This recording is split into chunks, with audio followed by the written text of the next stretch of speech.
Raconter rapidement un petit peu le début de l'histoire. Vous avez grandi donc dans une famille catholique où on vous a donné certaines bases sur Dieu, sur Jésus. Et puis, à partir de l'âge à peu près de 35 ans, vous avez vécu une partie de votre vie qui était plus difficile au niveau professionnel. Vous étiez aussi beaucoup en recherche par rapport à la paix, par rapport à Dieu. Vous êtes allé dans l'ésotérisme, même un peu recherché dans l'islam. Vous êtes posé beaucoup de questions. Vous cherchiez finalement un peu la paix ou vous vous posiez des questions carrément sur l'après-mort? Moi, c'était surtout, je me posais vraiment la question de passer notre vie sur la Terre, ensuite de tomber d'une boîte noire, puis qu'après ça, ce soit terminé. J'avais un peu de difficulté avec ça, puis j'étais vraiment à la recherche d'une solution à tous mes problèmes aussi que je vivais, là. À la fois sur la terre et à la fois après la mort, finalement. C'est ça. Fait que je me posais, mes problèmes sur la Terre s'extensionnaient, dans le fond, en l'après. Exactement. Et là, vous avez vraiment fouiné dans beaucoup de choses, les énergies, etc. Et est-ce que vous avez trouvé des réponses dans tout ça? Non, je suis allé assez loin aussi. J'ai vraiment été vers les énergies, vers l'islam. J'ai vraiment voulu rencontrer des gens dans le fond, que je n'ai pas rencontrés, puis c'est correct comme ça.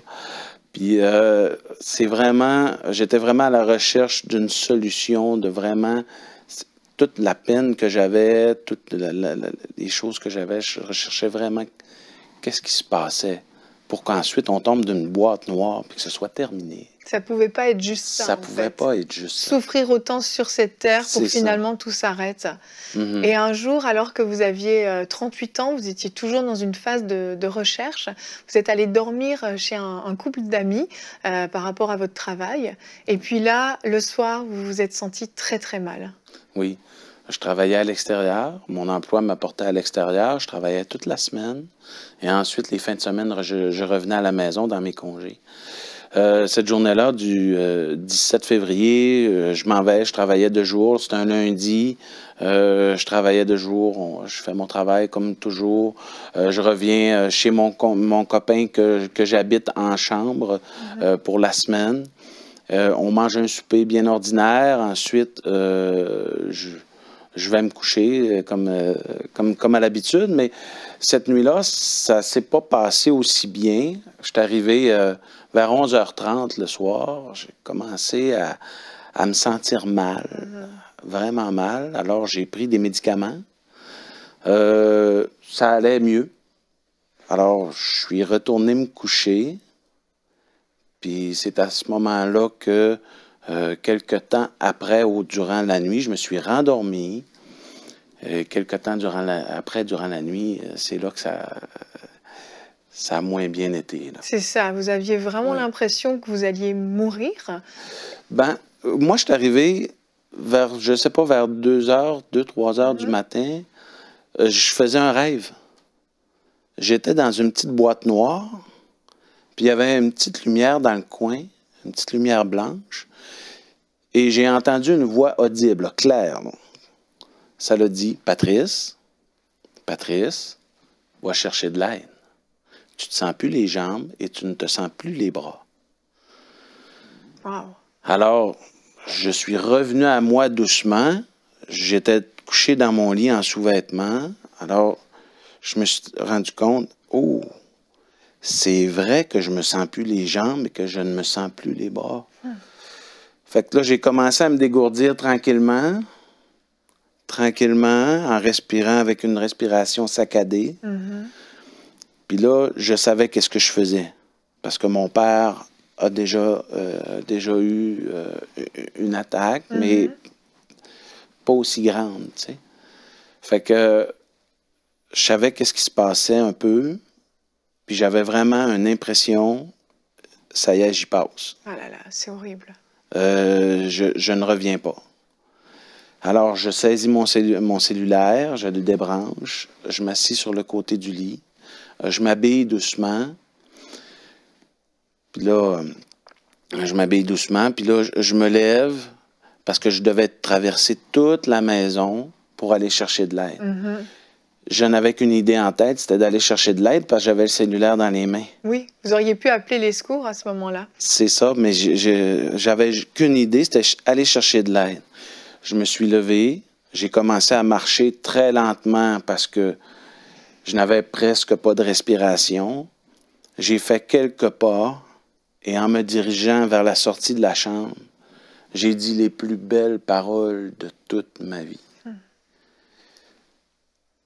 C'est vraiment les plus belles paroles. J'ai dit, après toutes ces recherches, je me suis rappelé que ma mère me disait, il y a quelque chose de plus grand que nous.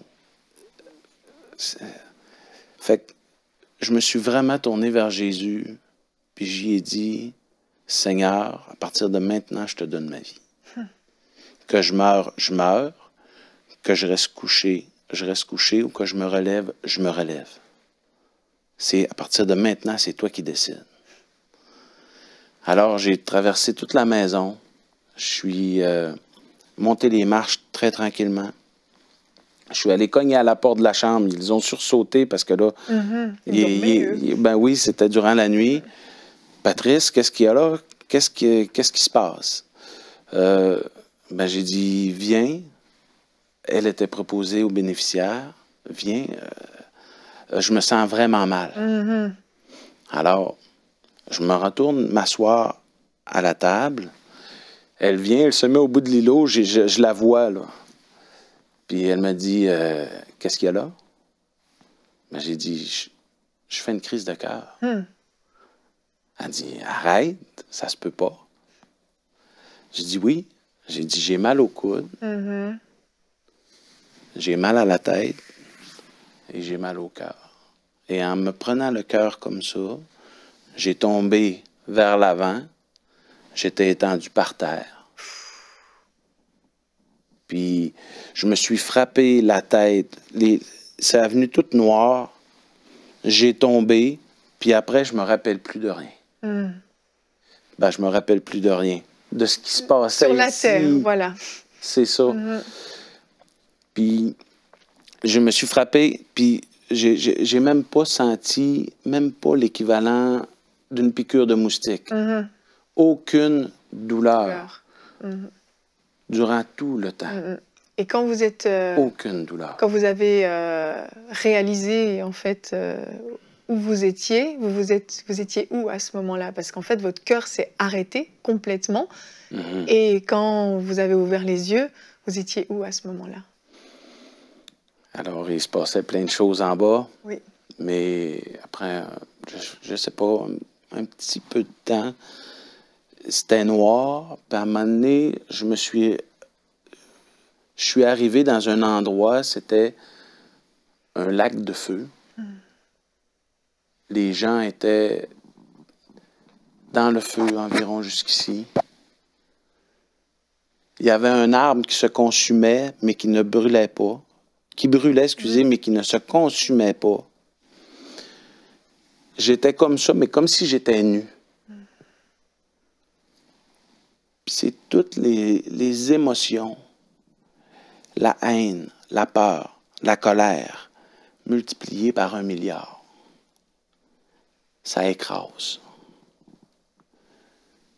Je suis là comme ça. Ben oui, mais ce que je fais ici. Là, je vois le gros monstre qui est là, qui mesure une 30aine de pieds. Il ramasse les gens. Il est déchiquette. Il n'a pas le droit de faire ça, lui. Il n'a pas le droit de faire ça. Il n'a pas le droit. Puis là, je me remets comme ça. Puis là, je réalise que je suis pogné là. Vous êtes coincé. Là, le poids m'écrase. Le poids m'écrase. Puis là, je suis pogné là. Puis ce que je vais vous raconter, ça s'est passé en quasiment une fraction de seconde. Il est arrivé, à ce moment-là, j'étais comme ça, puis là, j'étais désespéré. Puis là, il est arrivé une lumière comme un cône. Ça m'a enveloppé tout le tour de moi. Puis là, j'ai senti une main sur mon épaule.